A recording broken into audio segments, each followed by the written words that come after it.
Γεια σε όλους και όλες. Σας καλωσορίζουμε στο Only the Light Remains podcast. Σας ευχαριστούμε που εμπιστεύεστε τον ελεύθερο σας χρόνο και αλληλεπιδράτε μαζί μας, αλλά και για τον χρόνο που αφιερώνετε να ακούτε τα επεισόδια.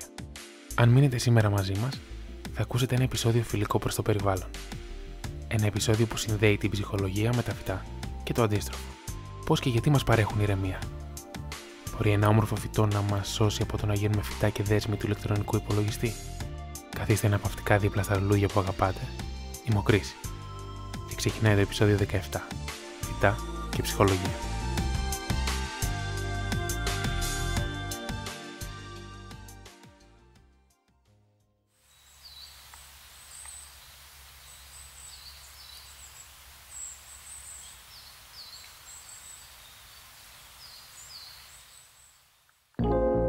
Τελευταία βλέπουμε μια τάση να αφιερώνουμε όλο και περισσότερο χρόνο στο σπίτι μας, ακόμη και όταν είμαστε στην άδειά μας ή γενικότερα στον ελεύθερο χρόνο.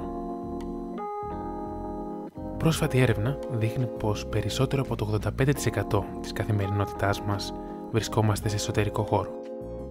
Αν αναλογιστούμε πως σε αυτό το χρόνο βρισκόμαστε μπροστά από την οθόνη του ηλεκτρονικού υπολογιστή ή του κινητού, καταλαβαίνουμε πως τα επίπεδα στρες μπορεί να αυξηθούν κατακόρυφα. Τελικά, πώς θα μπορούσαμε να μειώσουμε αυτά τα επίπεδα άγχους? Μία λύση σίγουρα είναι να χρησιμοποιούμε την τεχνολογία με υγιή τρόπο. Για παράδειγμα, λιγότερες ώρες στα social media ή μείωση διάδρασης σε αυτά. Από την άλλη, έρευνες δείχνουν πως το φυσικό περιβάλλον, σε αυτό περιλαμβάνονται και τα φυτά, μπορεί να μειώσει δραστικά το άγχος. Τα φυτά μπορεί να παίξουν καθοριστικό ρόλο στην καλυτέρευση των αρνητικών ψυχολογικών συμπτωμάτων.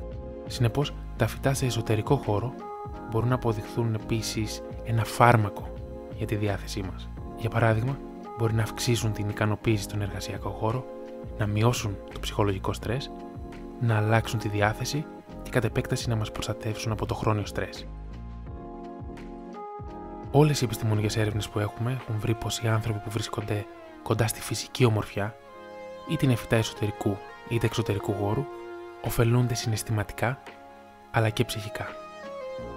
Πάμε τώρα να δούμε και να αναλύσουμε έναν προς έναν τους τομείς που μπορούν να βελτιωθούν από την επαφή μας με τα φυτά. Μείωση συμπτωμάτων κατάθλιψης. Στην πρόσφατη έρευνα που πραγματοποιήθηκε στην Κορέα, τα συμπτώματα άγχους των συμμετεχόντων μειώθηκαν σημαντικά μετά από την επαφή τους με ένα όμορφο κήπο. Μείωση στρες. Όταν αφιερώνουμε χρόνο κοντά στα φυτά, έρχεται γρηγορότερα η αποκατάσταση της ψυχικής κόπωσης, επιβραδύνει τον καρδιακό παλμό και μειώνει το άγχος. Ισχυρότερη μνήμη. Σε μία ακόμη έρευνα, τα άτομα που ήρθαν σε επαφή με τη φυσική ομορφιά ενός χώρου με άνθη έδειξαν καλύτερα στοιχεία συγκέντρωσης σε σχέση με τα άτομα που βρέθηκαν σε αστικό περιβάλλον. Το επόμενο είναι η υψηλότερη παραγωγικότητα, αλλά και βελτιωμένη προσοχή, τόσο στο σχολείο όσο και στον εργασιακό χώρο. Οι μαθητές και οι εργαζόμενοι με θέα ενός φυσικού περιβάλλοντος, αλλά και όταν ο χώρος ήταν διακοσμημένος με φυτά, δεν ήταν μόνο παραγωγικοί, αλλά ήταν και περισσότερο συμμετοχικοί, ήρεμοι, με μεγαλύτερη διάθεση και λιγότερο ευαίσθητοι σε συμπτώματα αλλεργιών από τους συμμετέχοντες που δεν είχαν καμία επαφή με τα φυτά. Επίσης, παρατηρούμε μεγαλύτερα επίπεδα δημιουργικότητας, αλλά και ένα αίσθημα ζωντάνιας. Όπως διαπιστώνουμε, τα ωφέλη είναι πάρα πολλά. Συνήθως ο χώρος στον οποίο εργαζόμαστε ή μένουμε είναι αδιακοσμημένοι με κάθε λογής αντικείμενα, πίνακες, όμορφα έπιπλα, όμως λείπει η φυσική ομορφιά. Δεν χρειάζεται να είμαστε ειδικοί στην κυπουρική.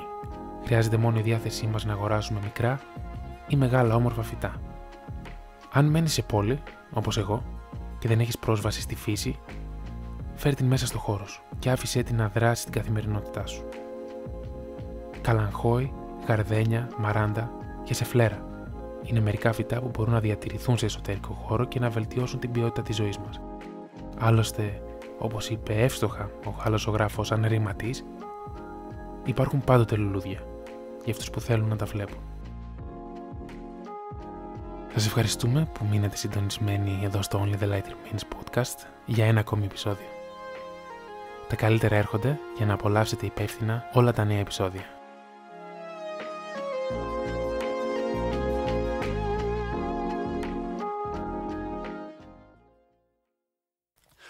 So At this point, it would be good to ask you, how many people here are ready to go out and get an office plant for themselves? Excellent, excellent, thank you. That the next time when that plant is sitting on your desk and someone comes and says, hey, what are you doing with a plant on your desk here? Then look at them and with the most peaceful look in your eyes and say, oh, this is so much more than just decoration. This is a personal plant. And don't you know, every desk needs a personal plant.